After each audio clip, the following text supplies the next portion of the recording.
The universe doesn't care about coordinates.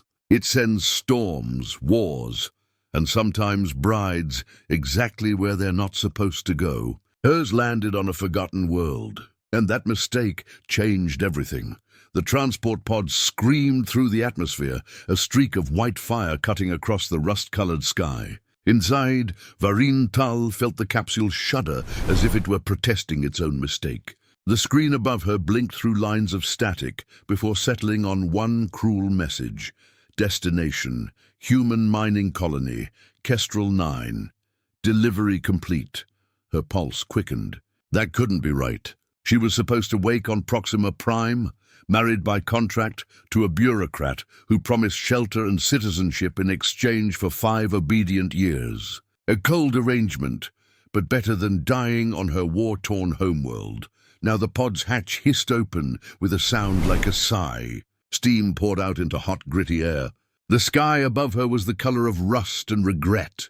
Towers of steel and dust stretched toward the horizon, their shadows long and lonely.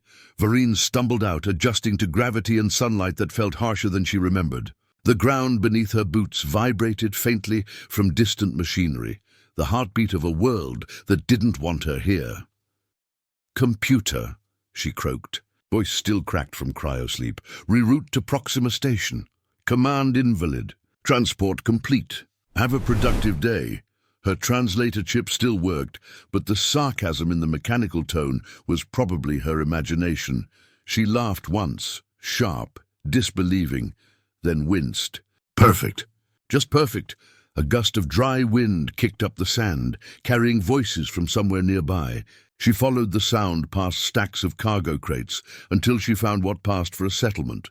Squat metallic buildings, weather-stained and humming with old power lines. Humans trudged between them, tired and dirt-smudged, their eyes flicking toward her silver skin and glowing irises. She could feel their curiosity slice through the heat. Vareen took a breath, squaring her shoulders. "Excuse me?" she called to a worker carrying fuel canisters. "Where is the communication center?" The man blinked, muttered something about fancy androids, and walked faster. She sighed. "Rude planet." Then a small voice piped up from the side. "You look lost." Vareen turned. A boy sat on a dusty crate, his right leg a gleaming prosthetic that whirred quietly as he swung it back and forth. His hair was sun-bleached, his smile lopsided but fearless. "I am," she admitted. "My transport made a mistake," he grinned. "That's what Dad says about me, too." She blinked, unsure if it was a joke. Then he offered her a dented water flask. "You look like you could use this more than me." She hesitated, then took it. It was warm, faintly metallic, but it felt like kindness. Before she could thank him, a voice thundered from behind. "Eli, what did I tell you about talking to strangers?" The boy jumped up. "She's not a stranger, Dad. She's a sparkly." A tall man approached, dusty overalls, square jaw, tired eyes that still carried a spark of vigilance. He stopped short when he saw her. "Name's Reed, Aaron Reed," he said finally, suspicion in his tone. "You're far from where you belong, aren't you?" Vareen met his gaze, the wind catching the edges of her silver hair. "So it seems." And somewhere between the dust and silence of this forgotten world, something began to shift. The faint recognition of lives about to intertwine in ways none of them could predict. The Reed house sat at the far edge of the colony, a square block of metal and stubbornness held together by patches, bolts, and willpower. Inside it smelled faintly of engine grease and bread. A fan hummed in the corner like a lazy insect. Vareen sat stiffly at the table while Aaron poured water into a tin cup. He moved with the efficiency of a man who had stopped expecting surprises until one had fallen from the sky. "Drink slow," he said. "You were out cold for 2 hours," she obeyed, sipping the metallic water. Eli leaned on the doorway, curious eyes wide. "Are you a robot?" "Dad says robots don't faint." "I'm not a robot," she said, managing a small smile. "I'm an accidental visitor." The boy grinned. "Cool. Most visitors just bring cargo." Aaron gave him the kind of look parents use when they love a kid too much to scold him properly. Then he turned to her. "What exactly are you?" "A refugee," she replied carefully. My world lost a war. I was meant to travel to Proxima Prime under a diplomatic contract. But the system sent me here instead. That's one hell of a postal error." His tone was dry enough to crack. For a moment, she almost laughed, and that surprised her more than the crash. Over the next few days, she tried to make herself useful. She helped Eli with his lessons, taught him how to recalibrate his prosthetic joint, and managed to burn an entire pan of bread, trying to mimic Aaron's cooking. He found her scraping the ruins out of the oven. "Is this smoke supposed to be breakfast?" he asked. "Cultural experiment," she said, coughing through the haze. "Conclusion, your species prefers fire too much." For the first time, he laughed, short, reluctant, but real. It changed his whole face. By evening, the colony lights flickered again. The hum of the power grid wavered, then steadied. Aaron cursed under his breath. "Third time this week." The regulators shot. Vareen tilted her head, listening. Beneath the mechanical hum, she heard another frequency, a pulse buried in the static. Familiar. "Wrong. You hear that?" she asked. Aaron frowned. "Hear what?" She shook her head quickly. "Nothing." Maybe static, but it wasn't nothing. It was a coded pattern she'd only heard once before, during the final days of her planet, when the enemy used atmospheric manipulation to choke entire cities. Later that night, while Eli slept and the wind rattled the panels, she opened her small case. Inside lay 2 metallic armbands engraved with soft blue lines. Her braces.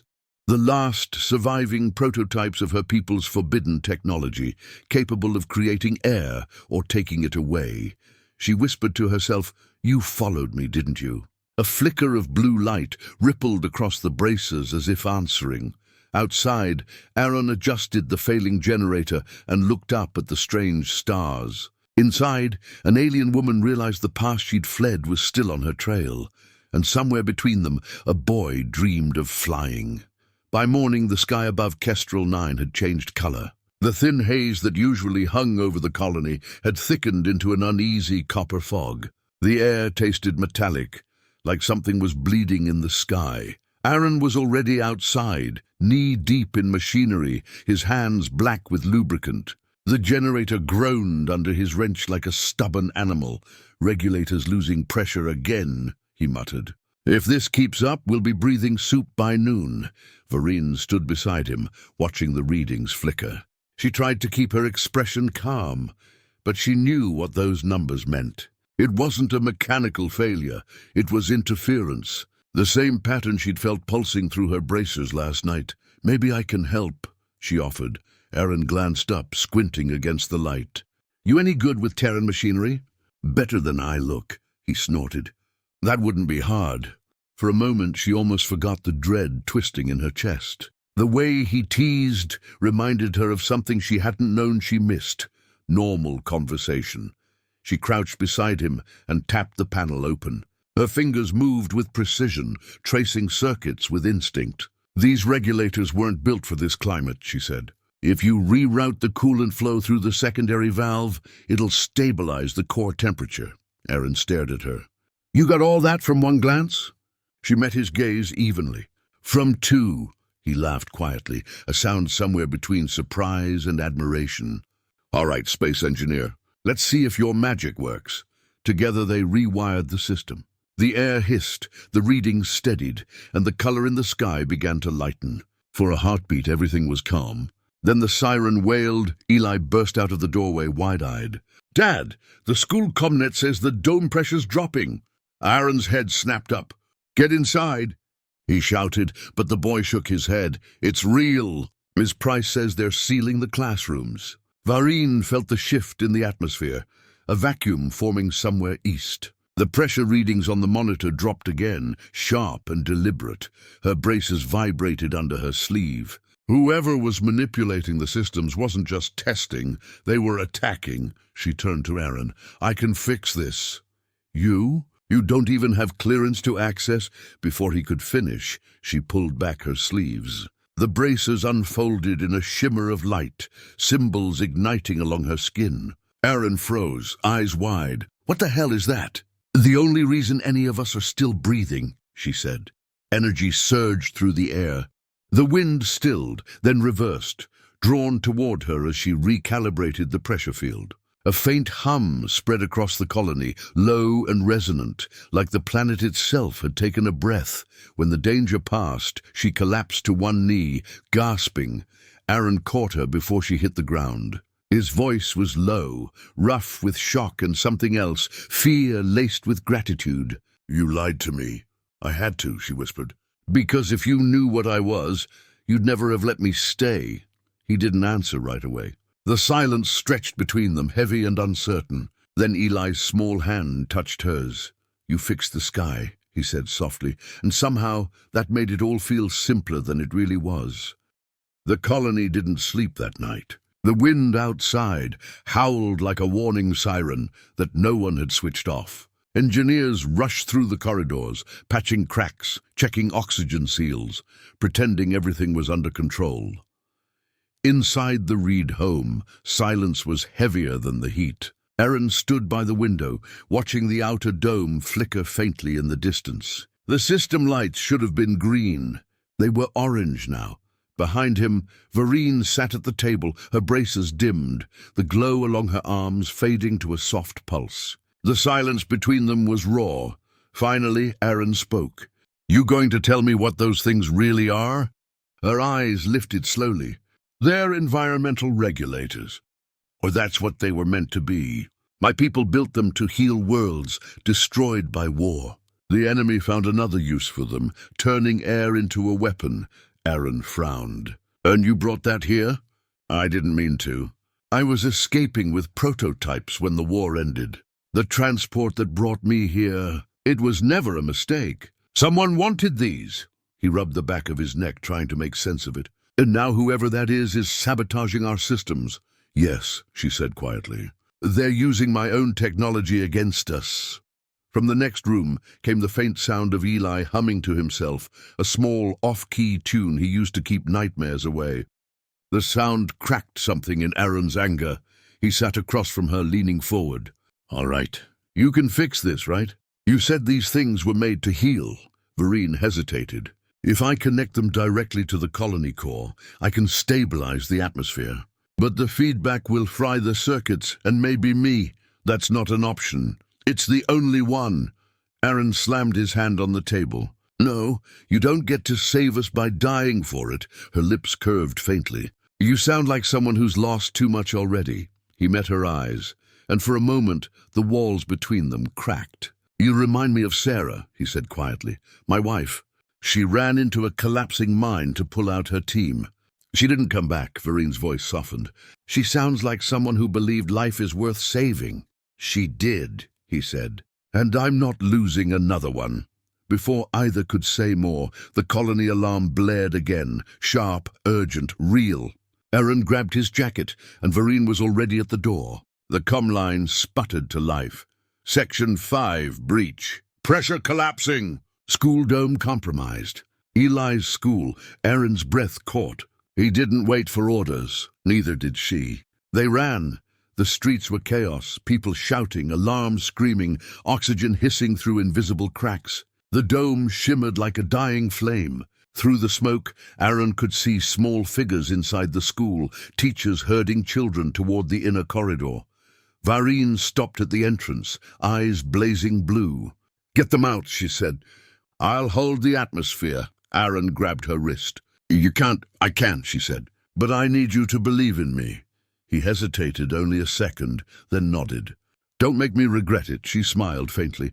"You won't." The braces ignited, light spilling across her arms like liquid fire. The air thickened, humming with invisible power. As Aaron rushed to help the children, he looked back once and saw her standing against the storm, glowing like something half divine and half doomed. Outside, the world trembled. Inside the dome, one woman tried to hold the sky together. The storm finally broke just before dawn. For hours, the colony had been wrapped in chaos, alarms wailing, steel trembling, people shouting prayers they barely remembered. Then as the first light bled across the horizon, silence settled. The air outside the domes shimmered gold. Vereen woke to that silence. Her body ached like it had been welded together from glass and exhaustion. The medbay lights were dim, and someone had left a metal cup of water beside her. She tried to move, but her arms felt heavy. The braces, charred, cracked, but still faintly alive, rested on the table near her bed. A soft voice came from the corner. "You scared the life out of us." Aaron sat there, elbows on his knees, looking like he hadn't slept in days. His beard had grown, his shirt was stained with dust, but his eyes, those steady green eyes, were still fierce. "What happened?" she whispered. "You happened," he said, half a laugh in his voice. "You stabilized the dome, saved everyone, then passed out cold. Eli says you made the sky sing." She tried to smile, but her throat tightened. "The feedback could have killed me." "Yeah," he said quietly. "But it didn't." For a while they just sat in that fragile peace, the hum of machines the only sound. Then Aaron reached for her hand, rough fingers brushing her blue skin. "Next time you try saving the world, maybe warn me first." Her smile found its way back. "Next time I'll let you handle the atmosphere." He chuckled, shaking his head. "Deal." The door slid open and Eli burst in, his metal leg clicking on the floor. "You're awake," he shouted, rushing to her bedside. "Look, my leg works better now. Dad fixed the joints, but I told him you helped too." She blinked, noticing the small upgrades. Smoother motion, less strain. "You walk lighter," she said softly. He grinned. "Feels like flying." The boy climbed onto the edge of the bed and hugged her awkwardly. For someone raised on a battlefield, she didn't know what to do with such warmth, so she hugged him back. Later that day, the colony gathered in the square. The air felt new, clean in a way it had never been. Children ran barefoot across the metal floor plates. Adults laughed for the first time in weeks. Above them, the repaired dome gleamed clear and strong. Administrator Valen, now under guard, was escorted aboard a transport bound for trial. The sabotage had been traced to his alliance with the Next Collective. The people he'd tried to use were now alive because of the alien woman he'd dismissed as a transaction. When the ship lifted off, Aaron found Vareen standing at the edge of the square, her silver hair catching the wind. "So," he said quietly, "any plans to leave this wrong address?" She turned to him, eyes soft. "This world isn't perfect. The air still smells like metal, the sky still coughs dust, but—" She glanced toward Eli, laughing with other kids. "I think it's starting to breathe again." "And so am I," Aaron smiled, slow and genuine. "Then maybe the universe got it right after all." She reached for his hand, fingers intertwining easily this time. "Maybe," she said. "Or maybe we just learned how to make wrong places feel right." Above them, the morning light poured through the clear dome, clean and endless. For the first time since she'd left her dying world, Vareen looked up and didn't see escape. She saw home. She was meant to be a bride on another world, a name on a contract, a signature in someone else's story. But the universe delivered her somewhere broken, somewhere forgotten, and somehow exactly where she needed to be, on a world of rust and dust. She found a child who taught her courage, a man who reminded her what love feels like, and a sky worth saving, not with weapons, but with hope. They say fate makes no mistakes. Maybe that's true. Maybe every wrong address is just the universe finding a better home for your heart.